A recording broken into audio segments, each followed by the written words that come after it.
L'invité spécial de ce matin en direct sur Espace Miné s'appelle Eric Tchindjé. Il est un journaliste que l'on ne présente plus. Il a été communicateur international de classe exceptionnelle.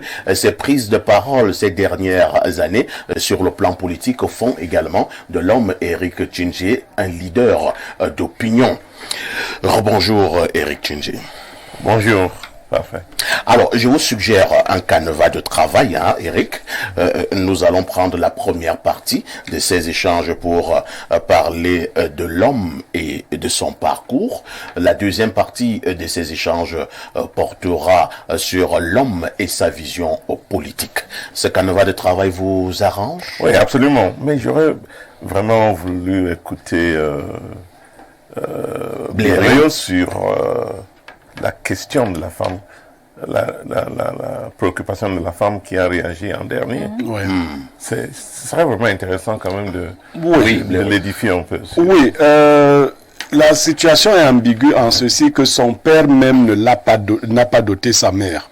Donc n'a pas acquis les droits traditionnels. Seulement, deux choses. Si elle porte le nom de son père, d'une part, et d'autre part, si elle a vécu, comme elle le dit, effectivement dans la famille paternelle, ce qui se passe dans ces cas-là, c'est que la dot se tient, bien évidemment, dans la famille paternelle, mais les accords sur les partages se font en off. Parce que ce qui préoccupe la famille maternelle ici, c'est l'investissement qu'elle a fait. La famille maternelle estime que le père devait la doter. Donc, en fait, ce qu'on fait souvent, c'est un transfert de dot. Quand votre père n'avait pas doté votre mère, on vous dote chez votre père, mais la grande majorité de ces choses sont transférées à la famille maternelle pour payer la dette de votre père. Il faut payer la dette de votre père, en fait. Très bien.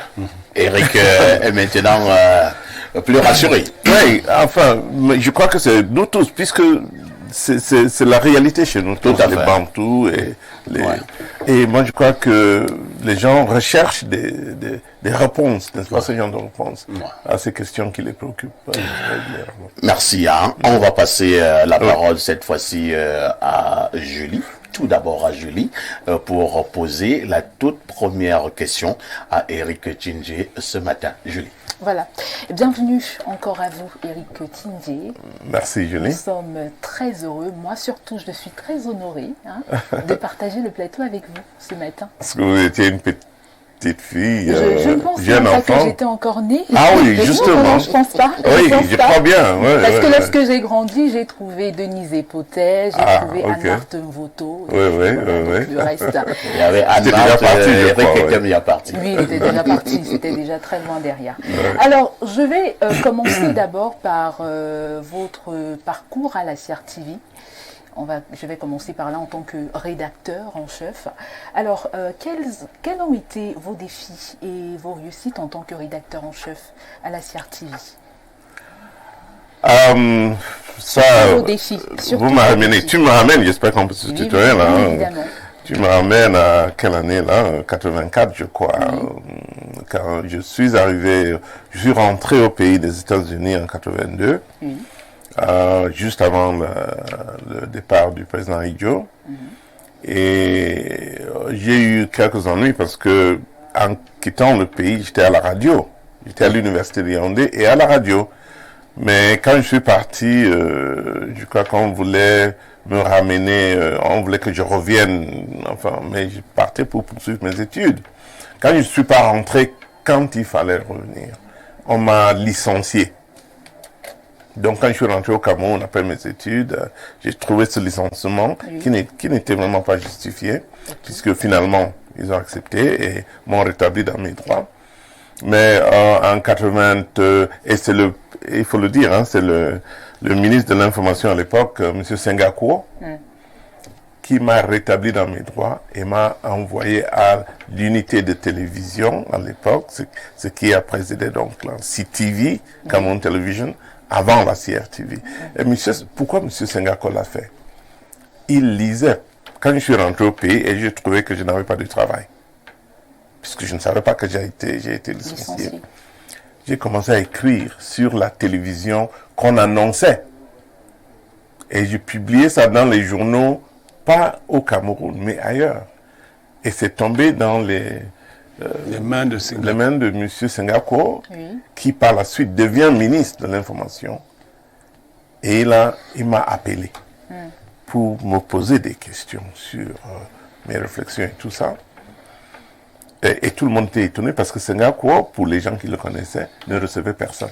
Il a reçu le secrétaire général en premier, quand il est devenu ministre, et moi en deuxième. Et quand il avait lu mes papiers, il m'a posé beaucoup de questions, et sur le champ, il a décidé que j'allais intégrer la télévision. Wow.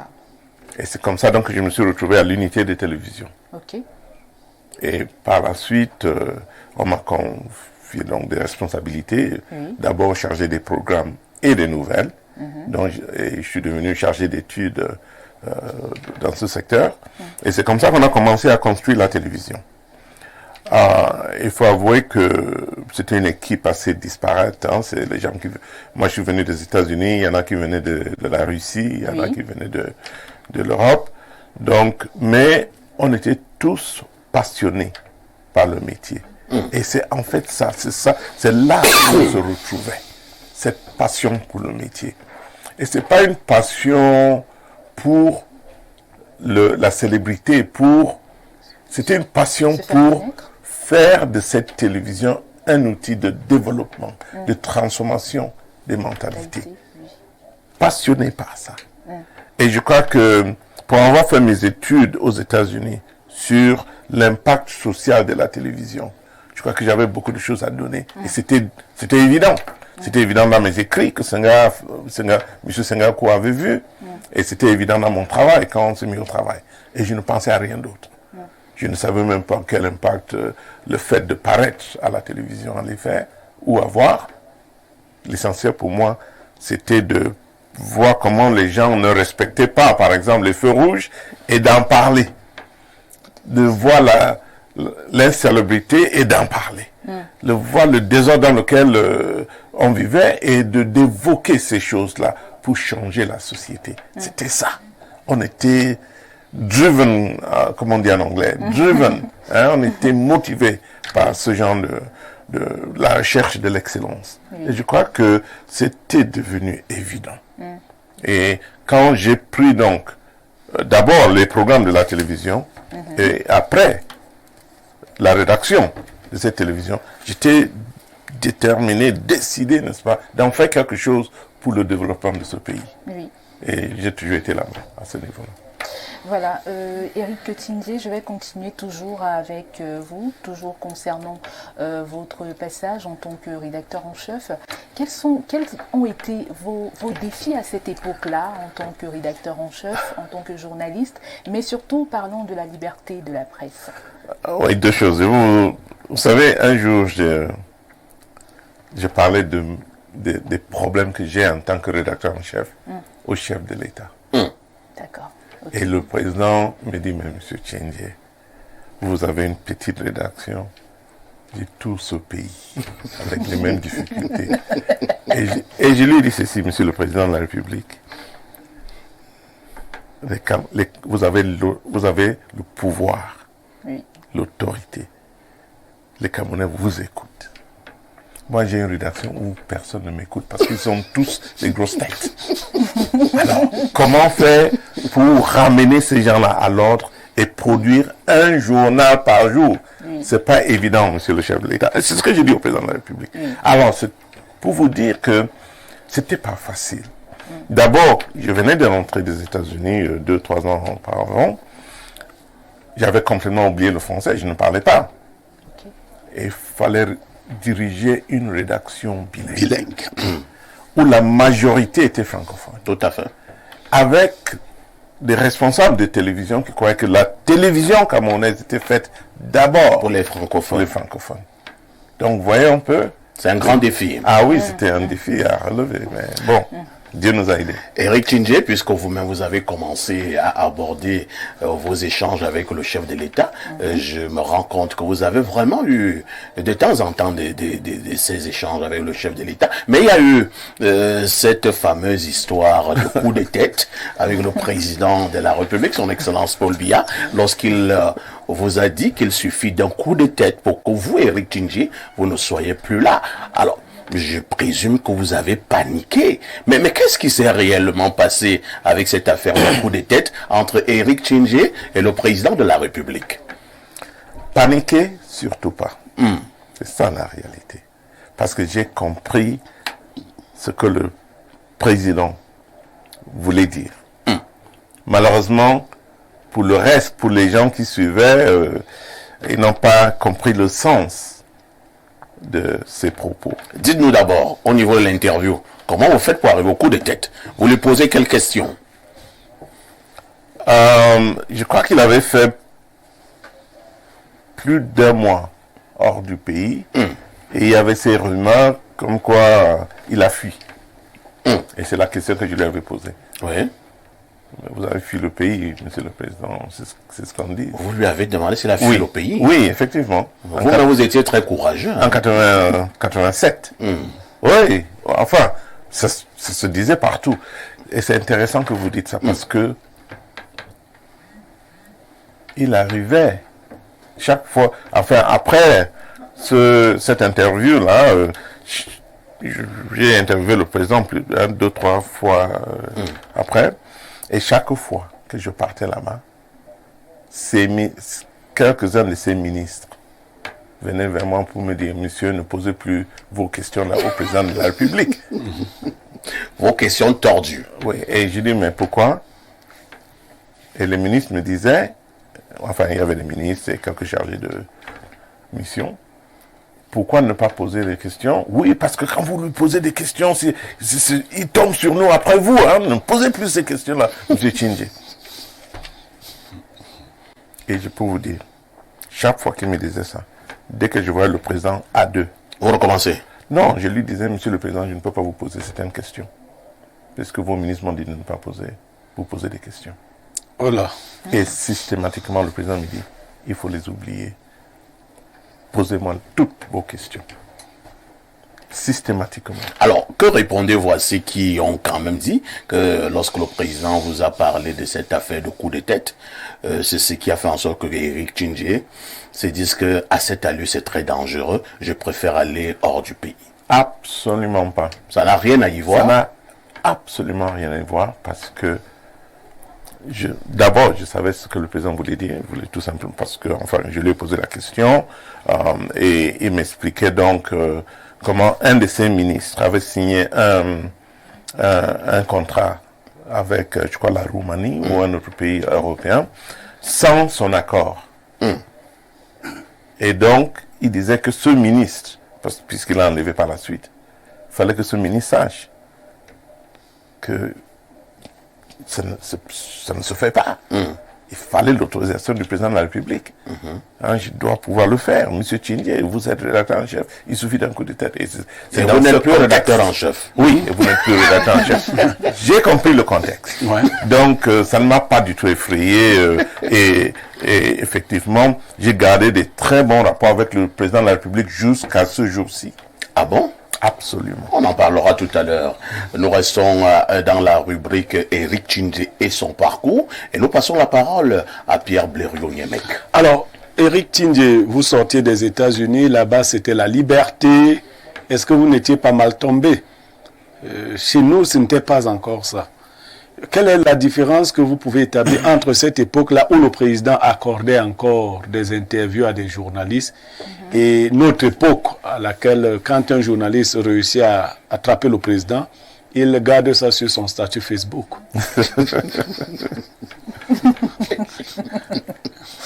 savez, je crois que c'est question de créativité de la part du journaliste. Ouais. Moi, j'étais journaliste ici, comme j'ai dit, avant sa naissance, en 75, à la radio. J'étais à l'université, mais aussi, je travaillais à la radio. Et vous savez, il nous arrivait d'arriver dans la salle de rédaction et trouver une liste des informations qu'il ne fallait pas donner. La censure. On listait. Il ne faut pas parler il y a une grève au Nigeria. De la santé d'Amadou Il ne faut Ahidjo. pas parler de ça. Telle chose, il ne faut pas parler de ça. Les taximans ont grève, enfin, il ne faut pas parler de ça. Donc, on établissait la liste. Mais ça ne nous empêchait vraiment pas de parler de ces choses-là. Vous savez comment? Le président Ahidjo donnait des très longs discours et dans ces discours, il y avait tout ce qui est bien pour le Cameroun. Donc on commençait avec le président Ahidjo qui a dit ceci, cela, que bon, les grèves se font parce que le peuple est ceci, voilà, donc les taximans. Et puis on revenait sur cet élément-là. On trouvait, n'est-ce pas, dans les discours du président, dans la politique du gouvernement, des éléments qui nous permettaient de ressortir tout. J'ai appris que M. Atangandji a dit qu'il ne faut pas parler de la santé du président de la République. Oui. Tout à fait. Je peux trouver des 1000 raisons pour revenir sur ça tous les jours, si je veux. Donc, enfin, faut pas... Est-ce que ça, ce n'est pas de la rébellion?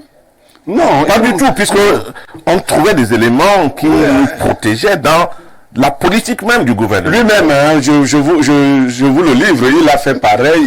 Au lieu de parler de la santé du chef de l'État, il a commenté plutôt l'interdiction de parler de la santé du chef de l'État. Mais voilà, Ce qui est très arrive quand même à avoir. Voilà, donc c'est... Non, Donc moi je ne veux rien dire sur la santé du président de la République, puisque on a demandé de ne pas le faire, n'est-ce pas? Bon, ben écoute, on a parlé de santé du président de la République quand même. voilà.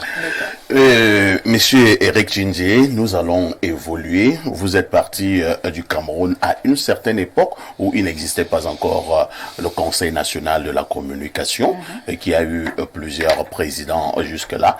En ce moment, il est dirigé par Monsieur Diop Chebonkenkala Boussou. Alors, quel est le regard en tant que professionnel de médias et du journalisme que Eric Djindje pose sur le Conseil national de la communication au Cameroun? J'ai énormément de respect pour les gens qui ont dirigé cette boîte. Peter Essoka, Il y a eu Peter Essoka, qui était un de mes mentors. il y a eu puis- Monseigneur Befeu Ateba. Oui. Et puis Joe Chebonken, qui est un petit frère avec qui j'ai travaillé. Donc j'ai énormément de respect pour ces gens-là. Et c'est des gens qui ont une notion du journalisme que j'épouse aussi. Donc, mais ils travaillent, me semble, dans un contexte assez délicat. Il me semble. Mais je crois que ce que j'ai appris du travail de cet organisme ces derniers temps, c'est comme s'ils sont en train de devenir plutôt le moyen de censurer le journalisme. Je ne sais pas si c'est... Je ne suis pas trop ce qu'ils font. Mais si effectivement Joe Chebonken trouve que c'est son rôle, j'aimerais bien en discuter un peu avec lui. Je ne crois pas que c'est leur rôle. Leur rôle, c'est de prôner, n'est-ce pas, un journalisme responsable. Un journalisme qui contribue à l'évolution de la société. Et j'espère que c'est le cas. J'ai entendu dire que ils ont voulu, je ne sais pas, un journal. Enfin, vous pouvez me parler d'un acte qu'ils ont posé ces derniers temps. Oui. Je crois que c'était Ils ont posé plusieurs actes. Hein. plusieurs actes pour primer le journaliste ou pour encourager la libre discussion. Ils disent qu'ils sont au niveau de la régulation. Enfin, ce que j'ai entendu, c'est quand je suis arrivé au pays, me laisse l'impression que ils veulent jouer le rôle d'oppresseur au lieu de jouer le rôle plutôt, n'est-ce pas, de libérateur, des gens qui encouragent le libre pensée. Voilà. Donc, déjà, parlons du CNC, on parle bien évidemment des sanctions qu'ont subies les journalistes au Cameroun il y a quelques temps. Alors, vous avez donné votre avis concernant cela, mais j'aimerais plus savoir, est-ce que, au vu de tout ça, est-ce que vous pensez encore que le CNC agit pour l'intérêt public ou juste pour l'intérêt politique? Vous savez, j'ai vraiment pitié du président de la République. Et pourquoi? J'ai vraiment pitié du président. Parce que je constate qu'il y a eu un changement au niveau de la compréhension de la chose publique, du rôle de ceux qu'il appelle à l'aider à gouverner ce pays. Alors, j'ai l'impression de plus en plus que tous ceux, enfin, beaucoup parmi ceux qu'il appelle, à qui il confie la gestion de la chose publique, beaucoup cherchent plutôt, n'est-ce pas, à remplir leur poche, à garder leur poste, à s'éterniser, n'est-ce pas, dans le poste qu'ils occupent, au lieu de servir le peuple, au lieu d'aider le chef de l'État à servir la nation. Oui. Et je n'ose pas croire que Tchibonken et son équipe appartiennent à ce groupe de personnes. Je ne veux pas le croire, mais il me semble de plus en plus qu'il joue le jeu de tout le monde aujourd'hui. Garder son poste, ne pas secouer l'arbre, faire ce que les autorités exigent, et je ne sais pas qui sont ces autorités. On l'a nommé là-bas pour aider à faire du journalisme camerounais un outil de développement du peuple camerounais. S'il n'a pas compris ça, c'est qu'il n'a pas compris son travail. Mais s'il veut jouer le jeu de tout le monde, où c'est question de rester sur place, c'est question d'avoir accès à des ressources du pays, c'est question d'avoir un salaire, ainsi de suite, je crois que M. Tchibonken et les autres sont en train d'échouer. D'accord. Et ils ne servent pas le président de la République et pas la nation. Merci, Eric. On repasse la parole à Pierre Blériot. Alors, Eric Tindie, quand on est journaliste au Cameroun, CRTV, vous avez les meilleurs salaires. Vous connaissez aussi la réalité. C'est le cas, je ne savais pas. Oui, la CRTV, au Cameroun, Okay. c'est les meilleurs salaires. Vous connaissez aussi le traitement des journalistes de la presse privée, les conditions dans lesquelles ils travaillent, leur capacité à rester objectif, parce que de vous à moi, quand quelqu'un gagne moins de 100 000 le mois au Cameroun avec le niveau de la dépense, est-ce que vous pensez que les journalistes dans ces conditions-là peuvent être des journalistes modèles qui n'ont pour seul souci que de dire la vérité? J'ai commencé à aborder ce sujet avec Parfait ce matin et évidemment ma réponse est basée sur la réalité, sur ce que je constate. On m'a parlé des journalistes au Hilton qui s'appellent Oui, les journaux du Hilton, oui. Et les journaux de la rue Mermoz à Douala. Ouais. Ah, mais voilà. Ça m'attriste. Parce que c'est tellement loin de ce qu'on était quand, par exemple, quand on a commencé la télévision au Cameroun, je vous ai dit, c'était le professionnalisme, c'était l'envie de bien faire. C'était ça qui nous motivait, c'était contribuer à la société. C'était ça qui nous motivait en tant que journaliste. Alors, je ne le vois plus aujourd'hui et subitement, le journalisme devient le moyen de survivre. Ouais. Et donc, si ce qu'on gagne en tant que journaliste ne permet pas de bien mener sa vie, d'avoir il y a un journaliste qui est venu me voir aujourd'hui, j'ai dit, ok, tu me déposes à Info TV, il dit, non, je n'ai pas de voiture. Pourtant, c'est un grand journaliste. Il y a quelque chose qui ne va pas. Ouais. Aussi bien du côté de la société que du côté des propriétaires, n'est-ce pas, Des médias. des médias. Il y a quelque chose à revoir là-dessus. L'État, du côté de l'État, il me semble que les autorités n'ont pas compris le rôle que joue le journalisme dans une société. Ils voient les journalistes peut-être comme des emmerdeurs.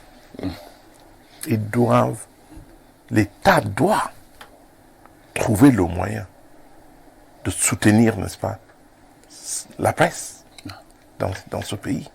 Absolument. Beaucoup de pays le font. Pourquoi pas le Cameroun? Donc, voir un journaliste qui peine à même payer le taxi, ça n'a pas de sens. Donc l'État n'a pas compris le rôle. Mais, est-ce que les journalistes aussi ont compris leur rôle? C'est ça. Il faut aussi se poser cette question. Ouais. est-ce que les journalistes ont compris leur rôle? Donc ça va des deux côtés. Il y a un travail à faire. Parce que le journaliste n'a pas compris son rôle, l'État doit... ça ne justifie pas pourquoi l'État ne réagit pas comme il faut. Oui. Il faut soutenir la presse, il faut aider la presse à s'installer et à pouvoir, n'est-ce pas, faire son travail sans ces contraintes, surtout les contraintes. Éric Tchindjé, est-ce qu'on n'avait pas l'impression que l'ordre gouvernement le fait à dessein? Il faut clochardiser la presse pour mieux tenir cette presse. Enfin, vous êtes sur le terrain, vous connaissez mieux la situation, c'est peut-être le cas, mais ceux qui le font oublient que eux aussi sont là pour aider la société dans laquelle ils opèrent. S'ils veulent clochardiser la presse, et donc empêcher à cette presse de jouer son rôle dans la société. Soit ils n'ont pas compris le rôle de la presse, soit ils n'aiment pas cette société qu'ils doivent servir. Moi, je crois qu'il y a un débat à avoir autour de ce sujet. C'est important, c'est urgent, surtout maintenant, quand le pays est en train de traverser une période assez délicate. Il faut revoir tout ça pour avoir le Cameroun nouveau, pour opérer ce changement qui s'impose aujourd'hui. La presse a un rôle critique à jouer. Et si on ne comprend pas ça, on risque de rater n'est-ce pas, le train. Merci Éric Tchindjé. Éric Tchindjé, nous allons lire les nombreux messages jusque-là parvenus. Pardon. Bonjour Monsieur Parfait ici et merci de nous ramener Éric Tchindjé sur notre plateau. C'est Monsieur a marqué mon enfance positivement. Enfant, je restais tard pour voir Regard sur le monde et Dynastie sur la CRTV. Merci encore. C'est Abo Ordi depuis Ngaoundéré qui envoie le message. Beaucoup de souvenirs, hein, Éric. On va prendre d'autres préoccupations et là je vous amène au 213. C'est un téléspectateur qui nous suit du côté de l'Algérie. Bonjour au riche plateau de ce matin. Une question pour le patriarche du journalisme, Éric Tchindjé. Si le patriarche est en face du président de la République une seconde fois, quel conseil lui donnerez-vous? Et si le président vous propose un poste ministériel, allez-vous accepter ce poste? Éric Tchindjé, vous répondez? Pour la deuxième question, écoutez, quand il a posé deux questions. La première question, si vous êtes encore en face du président, en posture de journaliste, intervieweur, que direz-vous au président? Quelles questions vous allez poser au président? Maintenant, si le président vous dit, par exemple, il décide de faire d'Éric Tchindjé ministre de la République, est-ce que vous allez accepter? Oui. Bon, écoute, je commence donc avec la première question, parce que je voulais commencer avec la deuxième. Mais s'agissant de la première question, ce que je poserai comme question au chef de l'État aujourd'hui, c'est, Monsieur le Président, quelle est votre vision pour le Cameroun? Parce que ce n'est pas clair. Quelle vision avez-vous pour ce pays? Est-ce que vous savez où le président veut mener le Cameroun? Vous savez? Je vous pose la question. Moi, je ne suis pas son collaborateur. Non, mais je vous pose quand même la question en tant que Camerounais. Je n'avais pas encore songé. Éric, c'est moi qui pose les Non, moi, je ne vais pas fuir la question. Effectivement, l'horizon s'est assombri. Il est clair que l'horizon s'est assombri. Parce qu'il est clair. Julie, je ne veux pas vous embêter avec, vous êtes encore... Oui, elle a sa carrière à faire. Non, n'ayons pas peur de la réalité, n'est-ce pas? Moi, je crois que s'il y avait une vision claire du chef de l'État à ses ministres, au préfet, au maire, ainsi de suite, évidemment, chacun allait chercher à vendre cette vision à la population. Mais c'est pas... Si aujourd'hui, lui, le caméraman, devait être en mesure de me dire, mais le président veut qu'on devienne un pays industrialisé. Par quels moyens? Ok, voici ce que ils veulent faire. Le président a dit qu'on doit être un pays émergent en 2035. Il a dit, qu'est-ce qui se fait pour qu'on puisse arriver à ce pays émergent en 2035? C'est ça la question. Qu'est-ce que chaque ministre fait en ce qui le concerne? On va y revenir. Chaque maire. Il y avait une deuxième question. La deuxième question. Vous nommez ministre aujourd'hui. Est-ce qu'Éric Tchiné va accepter? Ça dépend. Ça dépend. Si effectivement, on va me donner la possibilité de faire mon travail. Je peux vous dire que le président, on m'a proposé des postes ici. Y compris les postes de ministre? Je n'ai aucune idée. Le président a demandé comme ramène, et on m'a proposé des postes. Oui. Il y a des ministres là qui savent. Et qu'est-ce qui s'est passé? Ça a été coincé? J'ai compris que je ne pouvais pas faire le travail comme il fallait. Et j'ai dit, je ne suis pas venu, je n'ai pas pris. Vous avez refusé? Donc, c'est la réponse. C'est la réponse claire et nette. Je n'ai pas refusé. Quand le président demande... Peut-être qu'on vous a donné les postes de seconde zone. Non, pas du tout. Quand le président demande, même s'il me demande de nettoyer la route, je vais demander le balai. Et je vais le faire. Si le président de la République vous demande un service... Mais pourquoi vous avez donc refusé ces postes? Oui, mais... parce qu'on vous donnez pas le balai. Si on me dit de nettoyer et je n'ai pas de balai, je ne peux pas. Merci Éric Tchiné. Nous allons encore lire quelques messages des téléspectateurs. Alors, que dit le téléspectateur? Oh là là, comment ne pas être impressionné par le panel ce matin? Bonjour à tous et bonjour particulier à l'immense Éric Tchiné. Perfecto, tu es le meilleur. La dot reste et demeure un des moments les plus sacrés d'un mariage. C'est le Phénix depuis Douala qui envoie ces messages. Lisons encore 2 ou 3 dernières préoccupations avant la transition. Nous prenons ce message. Bonjour parfait et bonjour à tous. Nous sommes très ravis de voir Éric Tchiné sur notre plateau de télévision. Alors, que devient-il exactement? Peut-il à nouveau conquérir la presse écrite au vu du contexte politique actuellement envisageable? Pourquoi ne donne-t-il pas cours aux jeunes journalistes, soit à l'ESTIC ou encore plus au sein des formations universitaires privées, aux fins de promouvoir le métier de journaliste? Éric Tchiné peut-il nous dire ce qu'il pense du Cameroun en 2025 au vu de son avènement politique pointant à l'horizon? C'est Charles Tangana qui envoie ce message. Charles Tangana, un nom chargé d'histoire. Éric Tchiné, vous répondez? Oui, enfin, à laquelle des questions? Alors, il a effectivement posé plusieurs questions. Première question, il veut savoir pourquoi Éric ne donne pas cours de journalisme dans certains instituts, par exemple à l'ESTIC, ou bien dans d'autres instituts universitaires privés au Cameroun. Vous savez, quand je suis parti de la Banque mondiale, j'ai pris un poste au Kenya comme DG de la boîte African Media Initiative, qui a pour but, n'est-ce pas, la formation des journalistes. Donc j'y crois.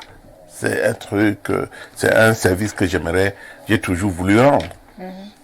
Parce que j'ai beaucoup de choses à partager avec mes jeunes collègues. Tout à fait. Et je suis prêt, en fait, à aller dans ce sens. Actuellement, aux États-Unis, c'est ce que je fais. Mais, je ne sais pas si vous le savez, mais je n'ai aucune envie de continuer à rester dans ce pays. Parce que je n'apporte absolument rien. Vous détestez le Cameroun? Non, de rester aux États-Unis. Ah oui, aux États-Unis. J'ai envie de continuer à rester aux États-Unis. Parce que je ne peux rien apporter à ce pays. J'ai tout à apporter à mon pays. Et j'aimerais bien rentrer, mais je ne veux pas non plus rentrer et perdre mon temps. Je donne des cours, si vous regardez mon profil, à Georgetown University, aux États-Unis. Également au Canada. Oui, absolument. Et c'est en fait des Camerounais qui enseignent au Canada, qui m'appellent souvent pour pour contribuer. Donc, je peux bien le faire ici à tout moment. Très bien. Eric Tchindjé, vous n'allez pas répondre à l'autre question parce que ce sera l'une de nos préoccupations pour la deuxième partie de cette interview. Vous êtes toujours en direct sur Info TV dans le cadre de votre programme Espace Miné. Nous avons pour invité spécial ce matin l'un des pionniers du journalisme au Cameroun et surtout en télévision, Eric Tchindjé. À tout de suite pour la suite.